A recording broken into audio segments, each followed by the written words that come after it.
Tambah hasil infak.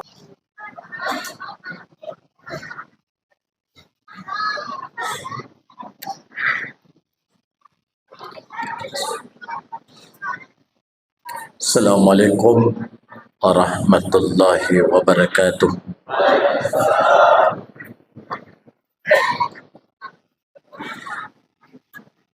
Alhamdulillahi rabbil alamin. Wassalatu wassalamu ala asyrafil anbiya'i wal mursalin.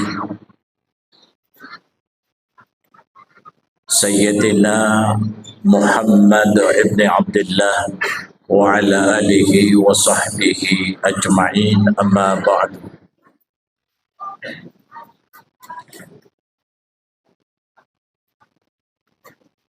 Jamaah salat tarawih rahimakumullah. Alhamdulillah,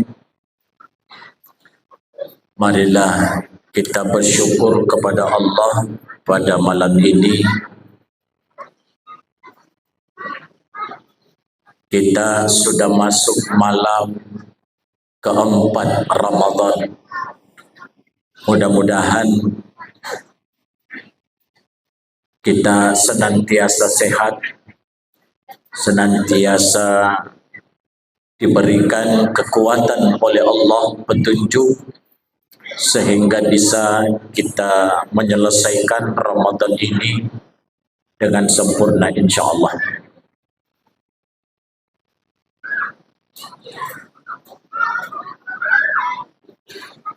Jemaah yang berbahagia,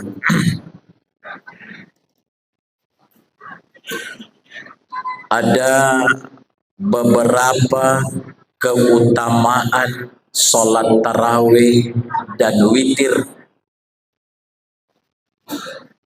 yang kita kerjakan setiap malam.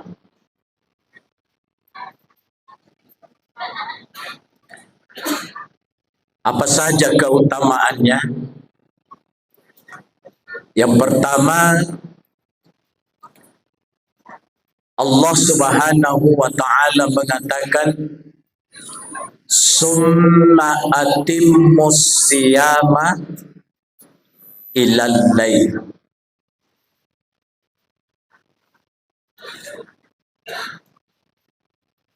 Kemudian sempurnakanlah puasamu, kata Allah, ilal laili, sampai waktu malam.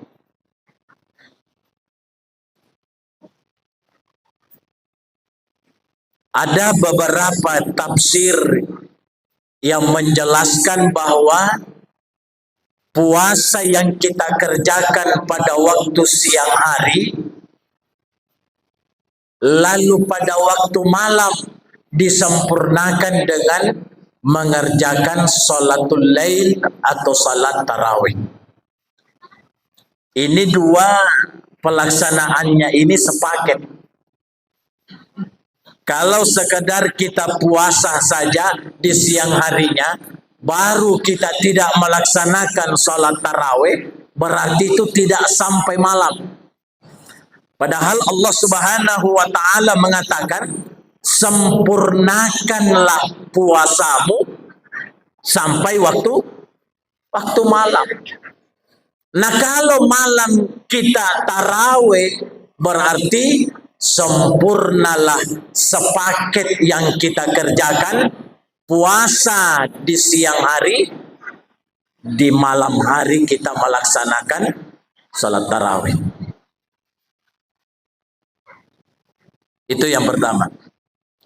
Yang kedua, keutamaan salat tarawih itu, kata Rasulullah, man qama Ramadan, siapa yang mendirikan sholat tarawih di bulan Ramadan,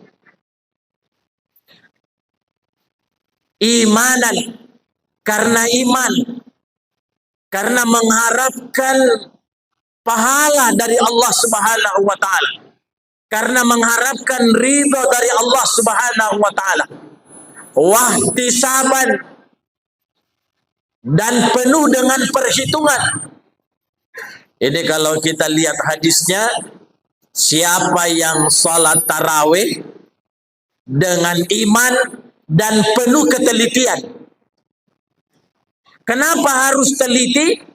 Kenapa harus diperbaiki salat tarawih? Karena ada hadis yang disampaikan oleh Rasulullah Sallallahu Alaihi Wasallam, berapa banyak orang yang salat tarawih, laisa min qiyamihi, tidak ada yang didapat tarawihnya illa sahar, kecuali hanya capek saja. Ini barangkali perlu kita perhatikan hadisnya ini. Nah sekarang kalau kita teliti di mana letak kira-kira sehingga tarawih itu dianggap sia-sia, maka kita hubungkan lagi dengan hadis yang lain. Apa hadis lain? Suatu hari Nabi pernah mengatakan kepada sahabat, wa syarrun nas, sejelek-jeleknya manusia syirkatan, yang salat sambil mencuri. Kata sahabat, kaifa yasriqu bis salat? Bagaimana caranya ya Rasulullah orang salat sambil mencuri? Kata Rasulullah pada saat itu, la yatimmu ruku'aha wa la yatimmu sujudaha. Tidak sempurna rukuknya dan tidak sempurna sujud.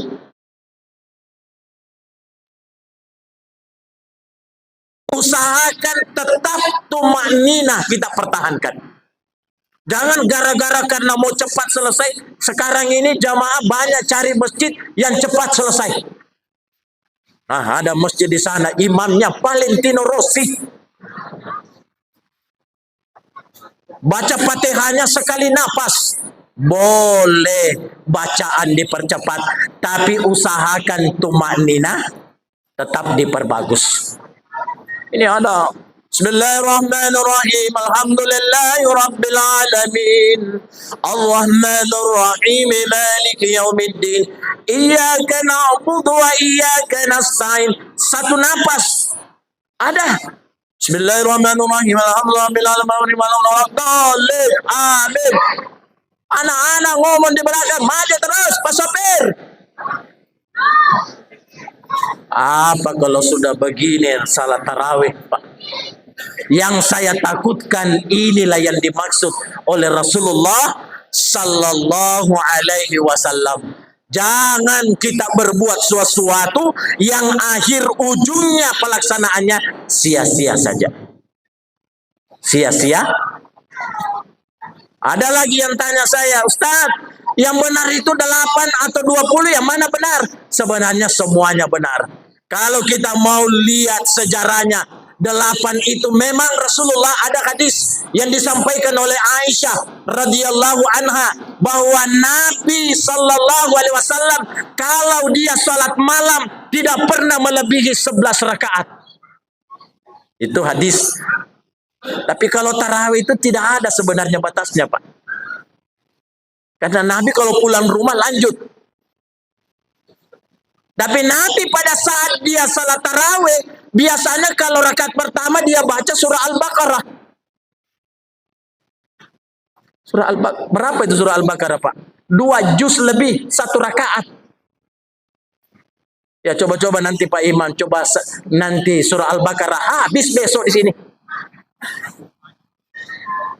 Akhirnya pada saat zaman Umar bin Khattab melihat kalau zaman Abu Bakar orang masih kuat karena masih semua ajaran-ajaran Rasulullah, teman-temannya Rasulullah masih kuat. Begitu Umar bin Khattab melihat dengan cerdas sudah banyak sahabat yang tidak bisa berdiri tegak, maka ditambah rakaatnya menjadi 20 tapi dipendekkan bacaannya. Pendekkan bacaan. Berapa bacaannya? Kebetulan yang ditunjuk pada saat itu, pertama yang jadi imam pada saat itu namanya Ubay bin Ka'ab. Ubay. Nanti kalau jadi imam Ubay, tolong jangan terlalu lama seperti zaman Rasul. Berapa Umar? Usahakan kira-kira 1 juz 1 malam. 1 juz, Pak.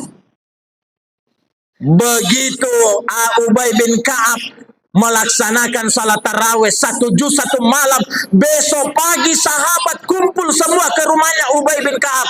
Wahai Ubay bin Ka'ab, sungguh luar biasa tarawih kita malam ini. Bacaannya bagus, terus agak cepat 1 juz 1 malam.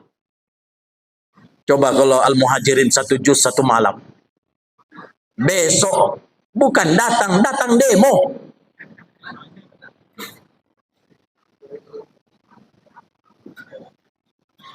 Tapi insya Allah jamaah yang berbahagia, saya lihat ini Al-Muhajirin salah satu masjid yang semangatnya tidak pernah berkurang. Aminnya ini kayaknya kurang ini.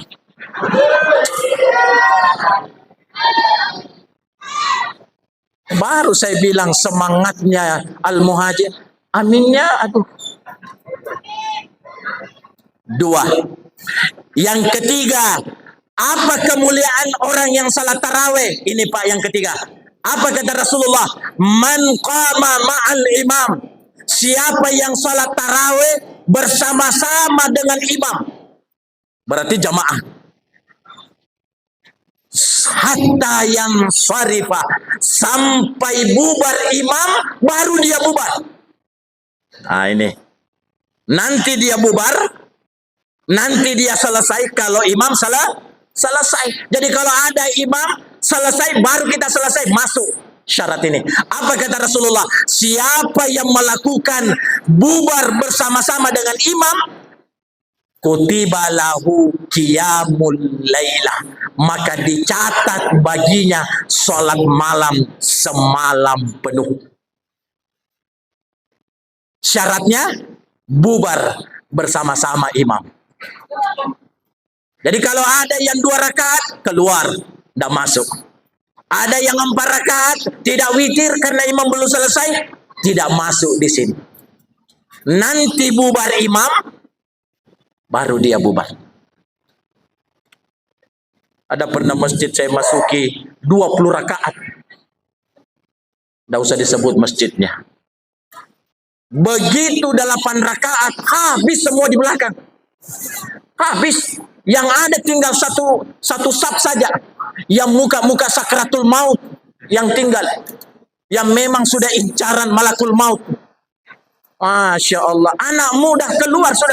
Dalam hati saya, ini sudah tidak mendapatkan apa yang disampaikan oleh Rasulullah Muhammad sallallahu alaihi wasallam. Berapa banyak ini kita salat tarawih jam berapa selesai Pak Haji? Jam 9.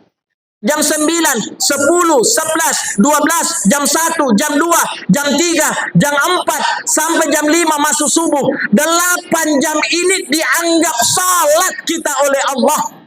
Kapan? Ketika kita salat tarawih, bubar bersama-sama imam. Ada lagi yang tanya, Ustadz, kalau imamnya sudah witir, sudah selesai, imamnya cerita apa kita tunggu keluar? Wah ini juga masalah juga ini. Tidak perlu, yang penting sudah selesai, insya Allah sudah masuk. Nah, ini sudah masuk 15. Ini enak di sini ceramah Pak Haji. Tidak ada peringatan. Kalau masjid-masjid lain berapa malam ini ada peringatan, jangan, tidak boleh lewat 15 menit. Muhajirin aman. Mau 1 jam, 2 jam aman. Tapi kalau besok begini bahaya. Ada Pak masjid itu di Makassar, saking kerasnya jamaahnya itu, sebelum masuk saja di masjid di SMS Pak Imam, Pak Imam, jangan terlalu panjang tarawihnya. Kalau panjang saya kasih kempes Pak motornya. Wah, bahaya juga. Itu di Makassar Pak. Tapi di sini aman aja, alhamdulillah. Ini saja yang saya sampaikan. 3 ini, hadis ini mudah-mudahan bisa kita laksanakan sehingga tarawih setiap malam ini betul-betul kita dapatkan kemuliaannya. Diampuni dosa-dosa kita. Siapa yang sholat tarawih setiap malam, gufira lahu ma taqaddama min zambi. Semua dosa-dosa kita diampuni oleh Allah. Ada yang berpendapat, dosa apa? Semuanya, baik kecil maupun besar. Tapi Ibnu Taimiyah berpendapat lain, hanya dosa-dosa kecil saja. Tapi ada juga ulama yang mengatakan semuanya. Setiap malam kita salat tarawih, semua diampuni dosa-dosa kita oleh Allah. Allahumma Wah, luar biasa ini. Demikian Assalamualaikum warahmatullahi wabarakatuh.